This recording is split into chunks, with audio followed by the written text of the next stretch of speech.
এই শহীদ মিনারের প্রাঙ্গণ থেকে এক দফা ঘোষণা দিয়ে পুরান রাষ্ট্রীয় বন্দোবস্তের পতনের ডাক দিয়েছে।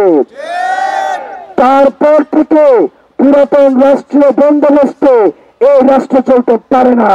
বলেন বাংলাদেশের কোন জায়গায়, বাংলাদেশের কোন বাজারে, কোন বাজার আছে বাংলাদেশে যেখানে 12,500 টাকা দিয়ে 10টা বাজারের খরচ হয়? মাসের শেষ 10 দিন পরিপাটি ফিটফাট, কিন্তু সবসময় ছোট মন নিয়ে মাসের 10 দিন চলতে হয় শিক্ষকদেরকে। মাসের 20 তারিখের পর থেকে পরবর্তী প্রত্যেকটা দিন একদিন করে 30 তারিখ পর্যন্ত বেতনের জন্য অপেক্ষা করতে হয়। একটা তৃতীয় শ্রেণীর, চতুর্থ শ্রেণীর, দ্বিতীয় শ্রেণীর নাগরিক কখনোই প্রথম শ্রেণীর নাগরিক গড়ে তুলতে পারে না। প্রিয় শিক্ষক সমাজ, আমরা যদি বিদেশে দেখি সবচেয়ে গুরুত্বপূর্ণ সেক্টর হচ্ছে শিক্ষা খাত, আর আমরা দেখি বাংলাদেশে সবার খাওয়া দাওয়া শেষ করে যদি কিছু বাকি থাকে তাহলে সেটা হচ্ছে শিক্ষক সমাজের জন্য বরাদ্দ।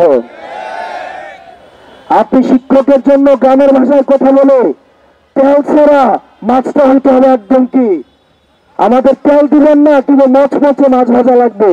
শিক্ষকের বেতন দিবেন না কিন্তু পড়া হইতে হবে ইন্টারন্যাশনাল মানের।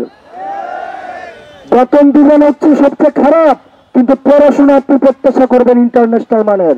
স্বাধীনতার পর থেকে, 71-এর পর থেকে এই রাষ্ট্রীয় প্রহসন এটা অব্যাহত রয়েছে, কিন্তু জনাব নাহিদ ইসলাম এই শহীদ মিনারের প্রাঙ্গণ থেকে এক দফা ঘোষণা দিয়ে পুরান রাষ্ট্রীয় বন্দোবস্তের পতনের ডাক দিয়েছে।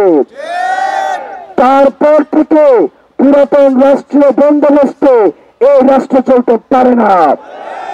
শিক্ষকদের সাথে অবহেলা করা চলতে পারে না।